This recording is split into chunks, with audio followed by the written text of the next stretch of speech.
برادر مکرم حضرت مولانا سعید یوسف خان صاحب، وزیر اعظم آزاد حکومت کشمیر جناب حیدر فاروق صاحب، اسٹیج پر موجود خطے کشمیر کے میرے انتہائی معزز اور محترم عمائدین، اس تعزیتی ریفرنس کے نہایت قابل احترام شرکاء، میرے بزرگوں،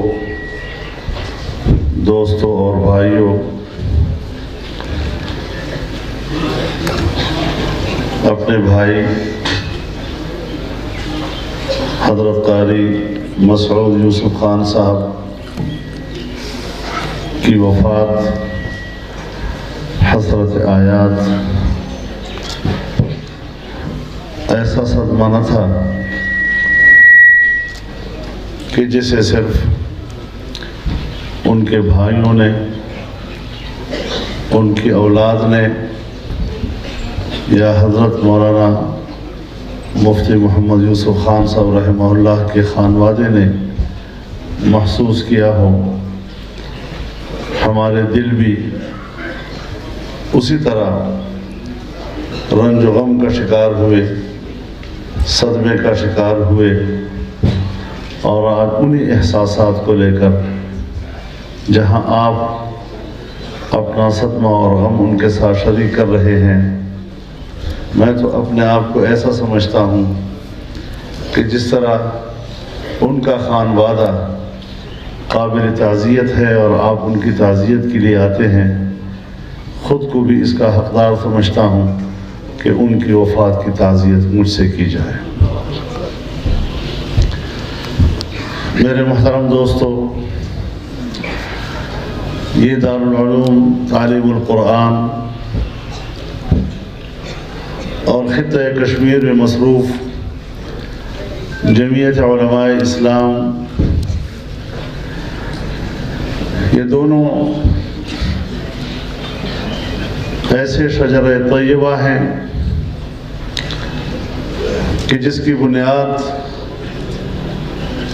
حضرت مولانا مفتی محمد یوسف خان صاحب رحمہ اللہ نے رکھی تھی۔ میرا ان کی حیات میں بھی یہاں آنا جانا رہا،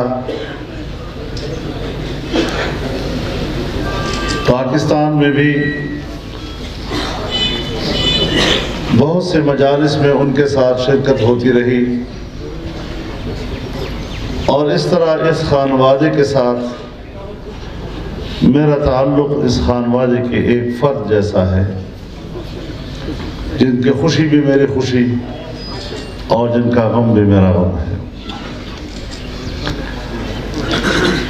لیکن ہم جس تعلیم گاہ سے وابستہ ہیں، ان کی تعلیمات وہی ہیں جو شریعت مطہرہ نے ہمیں دی ہیں۔ اسلام شخصیات کی اہمیت کا انکار نہیں کرتا، لیکن عقیدے، نظریے اور دین کی بقا کا مدار بہرحال انسان کی ایمان پر ہے اور اس کے عقیدے پر ہے۔ انبیاء کرام دنیا میں تشریف لائے، لیکن بالآخر دنیا سے پردہ کر گئے۔ صحابہ کرام دنیا میں تشریف لائے،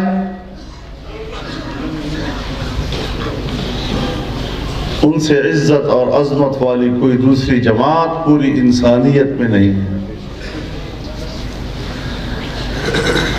آج وہ بھی ہمارے ماحول میں ہمیں نظر تو نہیں آ رہے، اولیاء کرام آئے، ائمہ مجتہدین آئے، محدثین آئے، مجاہدین آئے، دنیا سے رخصت ہو گئے، لیکن قرآن کی تعلیم بڑی واضح ہے، وما محمد الا رسول قد خلت من قبله الرسل افإن مات او قتل انقلبتم على اعقابكم ومن ينقلب على عقبيه فلن يضر الله شيئا وسيجزي الله الشاكرين۔ تو شخصیات اگر دنیا سے چلی جاتی ہیں، جو اللہ تعالیٰ کا ایک طے شدہ نظام ہے، لیکن اگر ان شخصیات کا دنیا میں رہنے کا ایک نصب العین تھا، ان کا ایک مقصد زندگی تھا، وہ ضرور ہم سے جدا ہوئے، لیکن اس کا نصب العین ہم سے جدا نہیں ہوا، ان کا مقصد زندگی ہم سے جدا نہیں ہوا، جسے انہوں نے اپنے ہاتھ میں امانت رکھا، آج وہ امانت انہوں نے آپ کو اور ہمیں سپرد کر دی۔ اللہ رب العزت اس امانت کی حفاظت کی ہمیں توفیق عطا فرمائے۔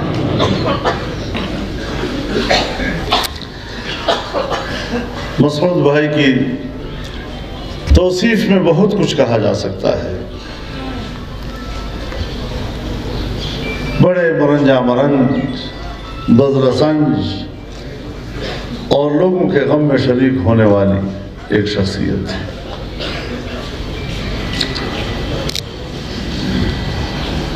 جس کی تعبیر اگر مجھے ملتی ہے تو جناب رسول اللہ صلی اللہ علیہ وسلم کے اس ارشاد سے ملتی ہے۔ حضور علیہ الصلوۃ والسلام نے فرمایا، ان للہ خلقا خلقهم لحوائج الناس يفضح الناس إليهم بحوائجهم هم الآمنون يوم القيامة۔ اللہ تعالیٰ کی ایک ایسی مخلوق بھی ہے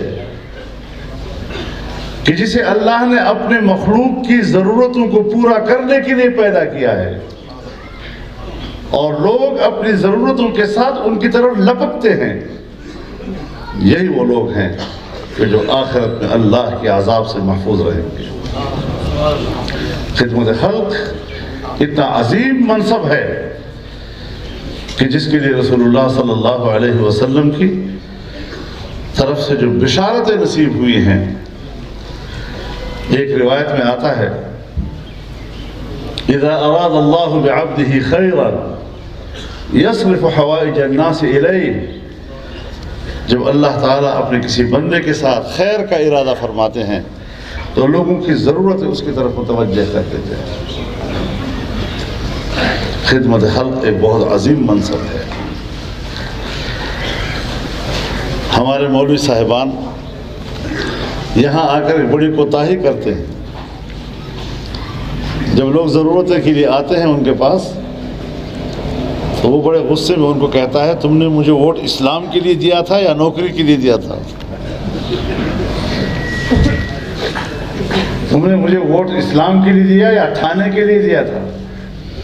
بھائی مولوی صاحب تم سیاست نہ کرو، خدا کی قسم تمہارے پاس کوئی نہیں آئے گا۔ پھر دم درود کے لیے شاید آئے، تعویذ کے لیے کوئی آئے تو آئے، کوئی کتاب پڑھنے کے لیے آئے تو آئے، لیکن اپنے حاجتیں لے کر آپ کی طرف نہیں آئے گا۔ لیکن اگر آپ میدان سیاست میں ہیں اور انبیاء کے وارث ہیں آپ، تو پھر انبیاء کی وراثت کا تقاضا یہ ہے کہ خدمت خلق بھی کی جائے۔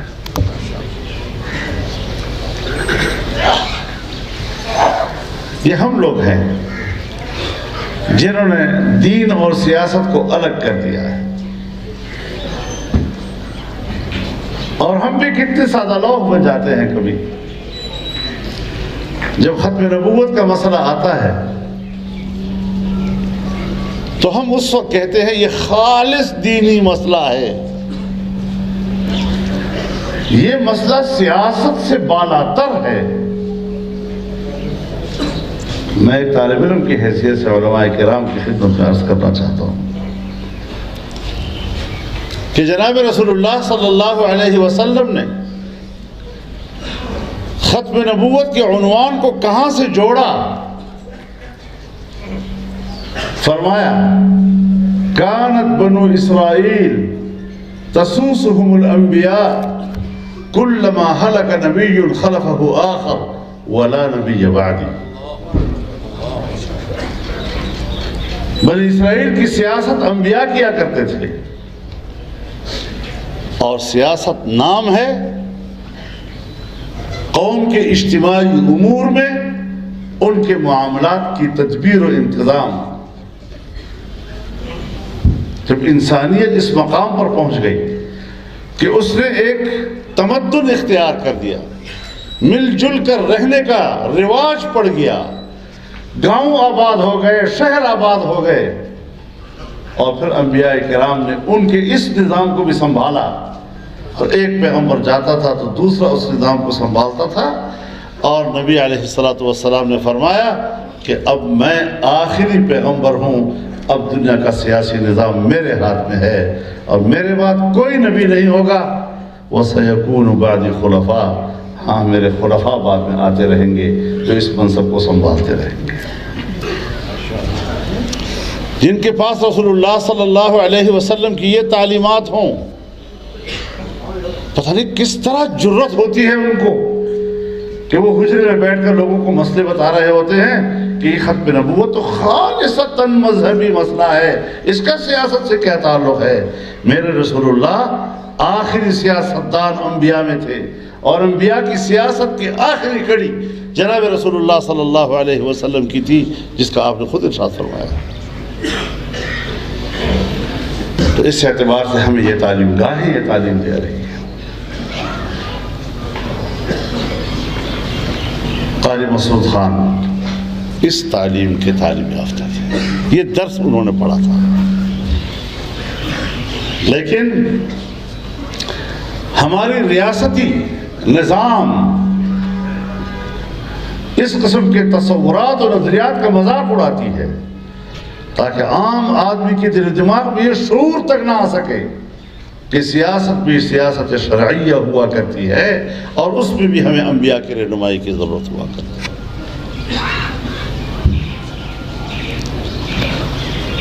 اس صورتحال سے ہم وابستہ ہیں، لیکن آج میں ان کو جب خراج عقیدت پیش کرتا ہوں تو میرے نزدیک وہ خطہ کشمیر کے ایک سپوت بھی تھے۔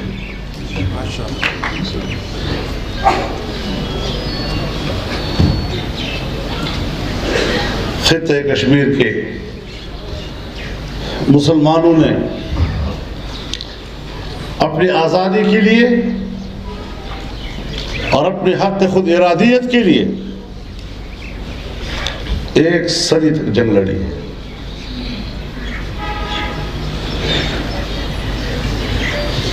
جب پاکستان کشمیر کی بات کرتا ہے اور مسئلہ کشمیر کی بات کرتا ہے تو اقوام متحدہ کی سن 1948 اور 49 کی قرارداد سے اس کا آغاز کرتا ہے، کیونکہ آج کے اس کے موقف کی بنیاد وہی قرارداد ہے۔ لیکن میں یہاں ایک بات عرض کرنا چاہتا ہوں، آپ سب لوگ الحاق پاکستان والے ہیں،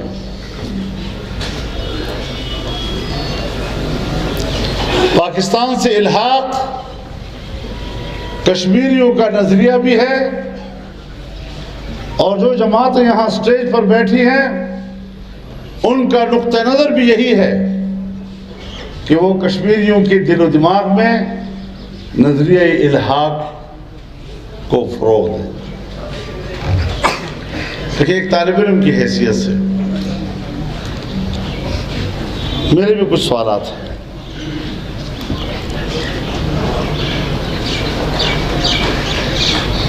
جب برصغیر تقسیم ہوا اور پاکستان بنا تو تقسیم کے حوالے سے 3 طرح کے نظریات موجود ہیں۔ کچھ لوگ وہ ہیں کہ جن کا نظریہ یہ ہے کہ اس تقسیم کی بنیاد اسلام ہے، ہم ایک نیا وطن حاصل کریں گے، ہم مسلمان ہوں گے اور اپنی مرضی سے اس سرزمین وطن پر دین اسلام کا نظام نافذ کریں گے۔ دوسرا نظریہ یہ ہے کہ ہندو کے غلبے میں ہم وہاں پر جمہوری نظام قائم نہیں کر سکیں گے اور اس ماحول میں شاید ہم جمہوری حقوق حاصل نہ کر سکیں، لہٰذا ہمیں ایک آزاد وطن چاہیے جہاں ہم اپنی آزادی کے ساتھ جمہوری فضاؤں میں اپنی زندگی گزاریں۔ اور تیسرا نظریہ یہ تھا کہ ہندو کے غلبے کی وجہ سے بر صغیر میں ہماری معیشت وہ غلامی کی معیشت ہوگی، ہمیں الگ وطن چاہیے تاکہ ہم معاشی لحاظ سے آزاد ہوں، ہم معاشی لحاظ سے خوشحال ہوں۔ 72 سال آپ کے اور ہمارے گزر گئے، ذرا اسلام کے حوالے سے ہم تجزیہ کر لیں کہ ہم نے اس ملک کو کس قدر ایک اسلامی مملکت بنایا ہے۔ نام کے حوالے سے ضرور ہے، لیکن عملی حوالے سے آج بھی 72 سال کے بعد اسلام کے حوالے سے وہی تشنگی محسوس ہو رہی ہے جو 1947 میں پاکستان بننے کے فوراً بعد محسوس ہو رہی تھی۔ جمہوریت کے حوالے سے کتنی بار پاکستان کی جمہوریت پر شبخون مارا گیا، مارشل لاء مسلط ہوئی، اور آج جس ماحول میں ہم اور آپ یہاں بیٹھے ہیں، آج بھی پاکستان میں جمہوریت نہیں ہے۔ چوری کے ووٹ سے حکومتیں بنائی گئی اور غیر اعلانیہ طور پر آج بھی فوج کی حکومت ہے، چاہے آپ کو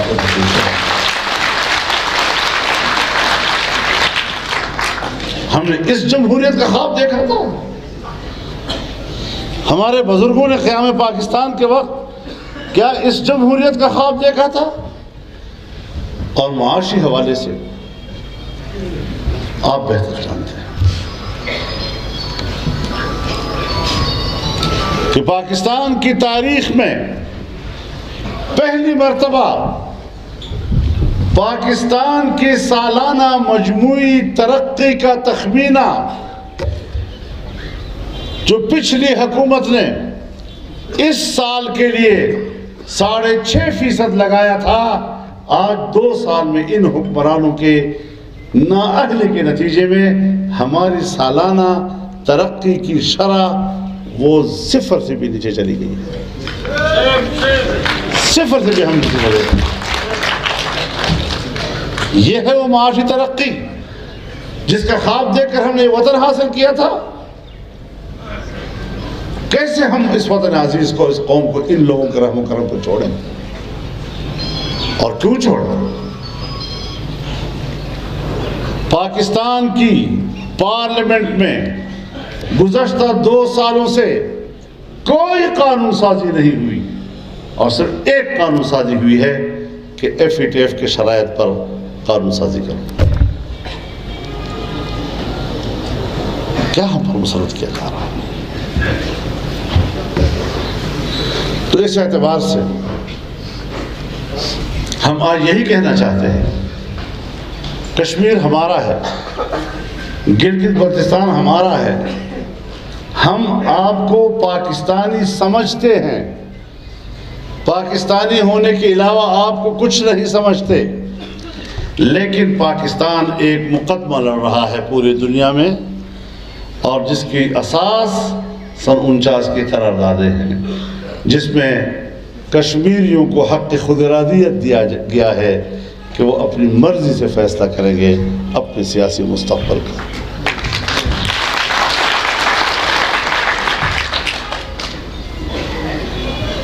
آج مقبوضہ کشمیر اس کی جو خصوصی حیثیت تھی اور اس کا جو اسپیشل سٹیٹس تھا وہ ہندوستان نے ختم کر دیا، اور پاکستان گورنمنٹ کی جو اس پر خاموشی ہے یہ در حقیقت مودی سرکار کی اقدام کی حمایت ہے۔ نعرہ تکبیر! مودی کا جو یار ہے، مودی کا جو یار ہے۔ آج کل مودی کا یار غدار نہیں ہے، آج کل آزاد کشمیر کا وزیر اعظم غدار ہے۔ یہ دن بھی ہمیں دیکھنا پڑا تھا کہ پاکستان کے کسی تھانے میں سیاستدانوں پر غداری کا مقدمہ درج ہوگا، اس میں آزاد کشمیر کے وزیر اعظم کا نام بھی لکھا جائے گا۔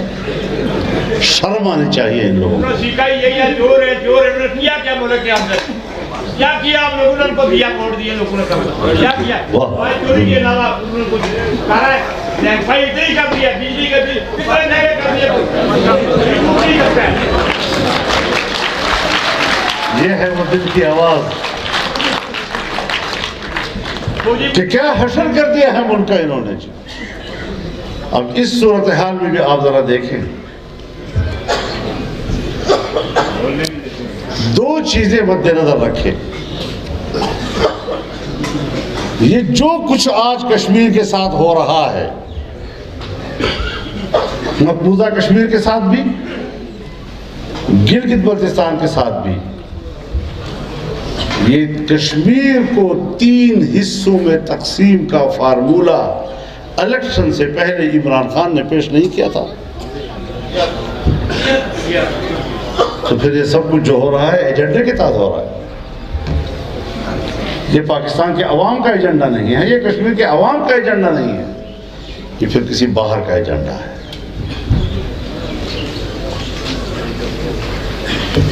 اور پھر ابھی مودی حکمران نہیں بنا تھا، عمران خان اس کے لیے دعا کرتا تھا اللہ کرے مودی کامیاب ہو جائے، اور اگر وہ کامیاب ہو گیا تو مسئلہ کشمیر حل ہو جائے گا۔ سو وہ کامیاب ہوا اور مسئلہ کشمیر حل ہو گیا۔ سمجھ میں آئی؟ مودی نیازی گھر مودی نیازی گھر مودی نیازی گھر۔ اگر آپ گلگت بلتستان کو پاکستان کا حصہ بنا لیں تو دنیا آپ سے کہے گی جو انڈیا نے کشمیر کے ساتھ کیا وہی تم نے پاکستان کے ساتھ کیا۔ کشمیر پر تمہارا موقف کہاں گیا؟ کہاں رہا وہ موقف؟ ہم کسی کے مفاد کے خلاف نہیں ہیں۔ ایک سوال کرنا چاہتا ہوں، صرف ایک سوال کرنا چاہتا ہوں۔ فاٹا جو 125 سال تک ایک اسپیشل سٹیٹس کے ساتھ رہا، اس کو تو آپ نے صوبے میں ضم کر دیا۔ وہاں کی آبادی 1.5 کروڑ تک ہے۔ 1.5 کروڑ کی آبادی کو آپ صوبہ بنانے کے لیے تیار نہیں ہیں۔ گلگت بلتستان کی آبادی 50 لاکھ سے کم ہے، اس کو آپ صوبہ کا مقام دے رہے ہیں۔ کتنی ہیں؟ 20 لاکھ 25 لاکھ۔ یہ کیا کر رہے ہیں آپ لوگ؟ فاٹا کے عوام کو یہ حق کیوں نہیں دیا گیا؟ اس سے بھی جو مشکلات پیدا ہوئی، جو جغرافیائی مشکلات پیدا ہوئی، جو سرحدی مشکلات پیدا ہوئی، ابھی تو آنے والے دنوں میں انتظار کرے کہ پاکستان مزید کتنی مشکلات کی طرف جا رہا ہوتا ہے۔ ہمارے مشرقی سرحد پر ہندوستان باڑ لگا رہا ہے، اور پاکستان اپنی مغربی مذہب پر افغانستان کے ساتھ باڑ لگا رہا ہے۔ یہ کون سی سیاست ہے؟ یہ ساری صورتحال سنجیدہ صورتحال ہے، اس پر مکالمے کی ضرورت ہے۔ ایسے کسی بھی اقدام کے لیے جو حساس ہو، پہلے مکالمہ ہونا چاہیے، پہلے لوگوں کو اعتماد ملے۔ گلگت بلتستان کی قیادت ہے، کشمیر کی قیادت ہے، پاکستان کی قیادت ہے، بیٹھے وہ ذرا۔ مجھے ایک دفعہ کہنے لگے کہ صاحب آپ کے فاٹا کے جو نمائندے ہیں پارلیمنٹ میں وہ کہتے ہیں کہ فاٹا کو ضم کیا جائے. جس وقت فاٹا کے انضمام پر ووٹنگ ہوئی تو فاٹا کے 1 یا 2 ممبران کے علاوہ 18-17 لوگوں نے کہا ہم ووٹ نہیں دے سکتے. کیوں ووٹ نہیں دے رہے؟ آپ کے بارے میں تو یہ کہتے ہیں کہ یہ سب انضمام کے حق میں ہیں. تو ان کا مشترکہ بیان تھا کہ اگر ہم نے انضمام کے حق میں ووٹ دیا تو ہم اپنے حق میں نہیں جا سکیں گے. اس طرح عوام کی رائے کو نظر انداز کر کے آپ قوموں کے فیصلے کرتے ہیں. آپ نے قوموں کو غلام سمجھ لیا ہے کہ جس طرح ہم چاہیں ان کو ہم ہانکیں گے. ایسے حالات میں چاہے امریکہ اس سارے نظریے کے پشت پر ہو، چاہے ہماری اپنی اسٹیبلشمنٹ اس کے پشت پر ہو، کچھ بھی ہو جائے، انشاءاللہ العزیز ہم نے اصول کا ساتھ دینا ہے، اصولی موقف کا ساتھ دینا ہے اور عوام کی خواہشات کا ساتھ دینا ہے.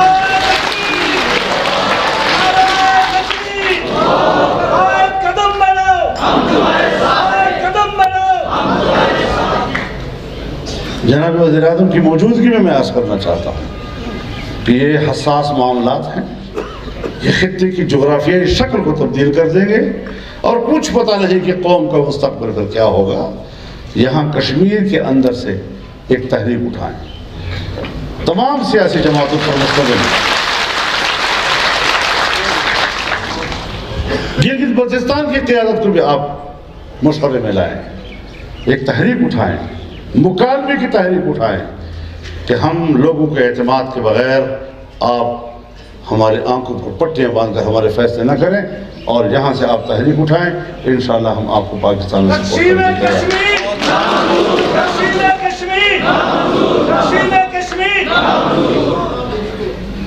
جمعیت علماء اسلام آزاد کشمیر، ان سے بھی میں یہی درخواست کروں گا کہ اس حوالے سے اپنا متوازن موقف پبلک میں لے جائیں، عوام کے شعور کو اجاگر کریں اور کشمیر کی جماعتوں کے باہمی رابطے کے لیے انتظام کریں تاکہ ہم جو بھی اپنا مستقبل طے کریں وہ عوام کی خواہشات کے مطابق ہوں اور باہمی مشاورت کی بنیاد پر ہو. وآخر دعوانا الحمدللہ. ماشاءاللہ. سارے حضرات تشریف رکھیں گے، کوئی آدمی نہیں اٹھے گا. اب میں دعوت